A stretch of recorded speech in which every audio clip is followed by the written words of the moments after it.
स्वागत है आप सबका दोस्तों हमारे इस वीडियो में। आज मैं बात करने वाला हूं ललित नारायण मिथिला विश्वविद्यालय से जुड़े 2024 से 28 यूजी फर्स्ट सेमेस्टर के छात्र एवं छात्राओं से इंटरनल एग्जाम से रिलेटेड, जो कि बहुत ही इंपॉर्टेंट बातें मैं आज आप लोगों को बताने वाला हूं। ये बातें आप लोगों को बहुत ही काम आएगी। इंटरनल एग्जाम से रिलेटेड, आपने जो रजिस्ट्रेशन जमा किया है उससे रिलेटेड, और इंटरनल एग्जाम में कोई गलती ना हो उससे रिलेटेड। आपसे पहले के जो सत्र के छात्र एवं छात्राएं थे उनसे बहुत सारी गलतियां हुई थी, जिस कारण से उनको बहुत सारी समस्याओं का सामना करना पड़ा था। जैसे कि एग्ज़ाम में प्रमोट हो जाना, एग्ज़ाम में पेंडिंग हो जाना, एग्ज़ाम में अब्सेंट हो जाना, बहुत ऐसा चीज़ उनके सामने आया और वो लोगों को बहुत सारी परेशानियों का सामना करना पड़ा।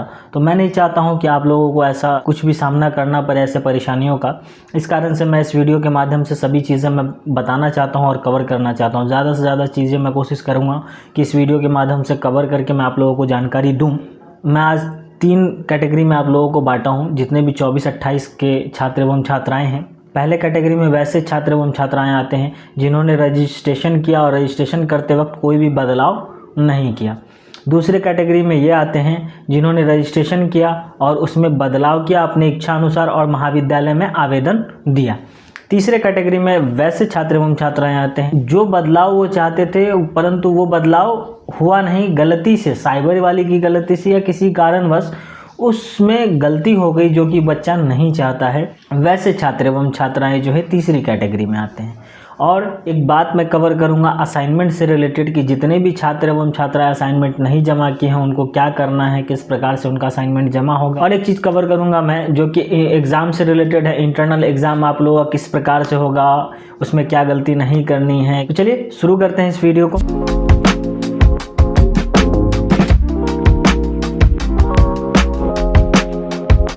हाँ, तो जैसा कि पहले मैंने आप लोगों को बताया कि मैं आज आप लोगों को 3 कैटेगरी में बांट चुका हूँ। पहले कैटेगरी के जो छात्र एवं छात्राएं हैं जिन्होंने रजिस्ट्रेशन किया, कोई भी बदलाव नहीं किया, उनके लिए कोई भी समस्या वाली बात नहीं है, कोई भी दिक्कत वाली बात नहीं है।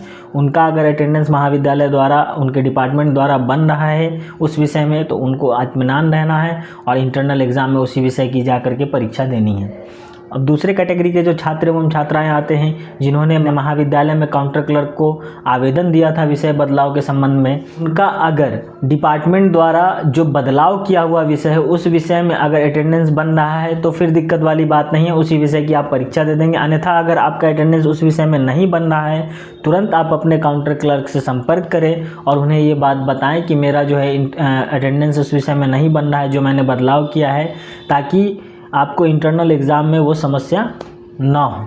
तो आप लोग जितने भी ऐसे छात्र एवं छात्राएं हैं जिन्होंने बदलाव किया और उनका बदला हुआ सब्जेक्ट बदलने के बाद जो विषय लिए हैं उसमें अगर अटेंडेंस आपके डिपार्टमेंट द्वारा बन रहा है तो फिर सब क्लियर है, कोई दिक्कत वाली बात नहीं है। अब आ जाते हैं तीसरे कैटेगरी के छात्र एवं छात्राएं जो कि नहीं चाहते हुए भी उनके में गलती हो गया रजिस्ट्रेशन में।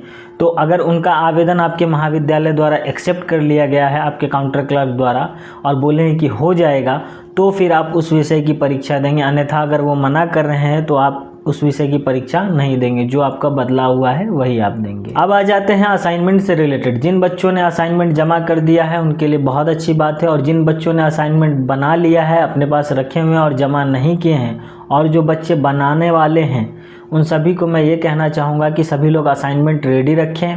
आपका जब इंटरनल एग्ज़ाम होगा, जिस दिन जिस विषय का एग्ज़ाम होगा उसी विषय का आप असाइनमेंट लेकर के आएंगे, और आपके क्लास टीचर जो होंगे उनको आपको कहना है कि मेरा असाइनमेंट जमा नहीं हुआ था इससे पहले, मेरा असाइनमेंट जमा ले ले, तो आपका असाइनमेंट जमा हो जाएगा।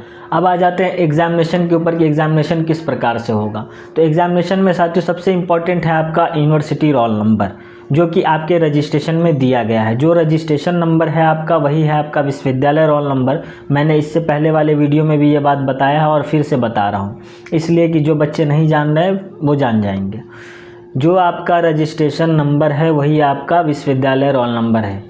अन्यथा अगर आपको फिर भी समझ में नहीं आ रहा है तो आप अपने रजिस्ट्रेशन का प्रिंट आउट निकालेंगे और उसमें पढ़ेंगे जहाँ पे लिखा हुआ है रजिस्ट्रेशन नंबर और CUM, उसके बाद फिर रोल नंबर लिखा हुआ होगा, तो वही आपका विश्वविद्यालय रोल नंबर है।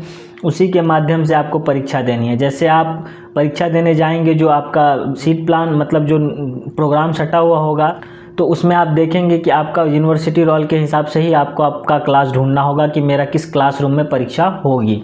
उसके बाद आपको ज़्यादा कुछ करने की आवश्यकता नहीं है, आप अपने रूम में जा कर के बैठ जाएंगे, आपको कॉपी दिया जाएगा, उसमें सारे डिटेल्स आप भरेंगे। आपका जो क्वेश्चन होगा वह आपके डिपार्टमेंट द्वारा दिया जाएगा, आपको जो आपके क्लास टीचर होंगे वो आपको क्वेश्चन देंगे। क्वेश्चन देने के बाद जो है आप लोग इंटरनल एग्ज़ाम देंगे। और अटेंडेंस, सबसे इम्पॉर्टेंट चीज़ आ जाता है अटेंडेंस। आपको ये गलती बिल्कुल भी नहीं करनी। जितने भी छात्र एवं छात्राएं हैं, बिना अटेंडेंस बनाए आप उस क्लास से नहीं निकलेंगे। अटेंडेंस में कुछ नहीं करना है, एक आपको सीट दिया जाएगा, उस सीट में आपका रोल नंबर होगा लिखा हुआ, उस रोल का अंतिम संख्या जो होगा 2-3 संख्या, उस संख्या को मिलान करना है, आपके रोल नंबर से मिलान होगा, उसके सामने आपको सिग्नेचर करना होगा। उसके अलावा आपके महाविद्यालय द्वारा ये हो सकता है आपका मोबाइल नंबर या फिर आपका ईमेल आईडी मांगा जा सकता है, तो उसी सीट में आपको लिखना है। वो इस कारण से मांगा जाता है, मैं आप लोगों को बता रहा हूँ, आपके डिपार्टमेंट द्वारा आपको अपडेट करने के लिए कि आपके डिपार्टमेंट में क्या चल रहा है, क्या पढ़ाई चल रही है, इसे अपडेट करने के लिए आप लोगों को ईमेल आईडी या मोबाइल नंबर आप लोगों से लिया जाता है। तो उम्मीद करता हूँ मैंने सारी चीज़ें आप लोगों को बताई होगी। अगर कुछ रह गया हो तो आप मुझसे कमेंट के माध्यम से पूछ सकते हैं, मैं आप लोगों को रिप्लाई करूँगा। ऐसी और जानकारी के लिए आप मुझसे जुड़ सकते हैं। जुड़ने के लिए ज़्यादा कुछ करने की आपको आवश्यकता नहीं है, आप मेरे चैनल को सब्सक्राइब कर लें, बेल आइकन को ऑल पे सेट कर ताकि कोई भी अपडेट आपसे मिस ना हो। तो चलिए लेता हूँ मैं आप लोगों से अलविदा, मिलते हैं अगली वीडियो में।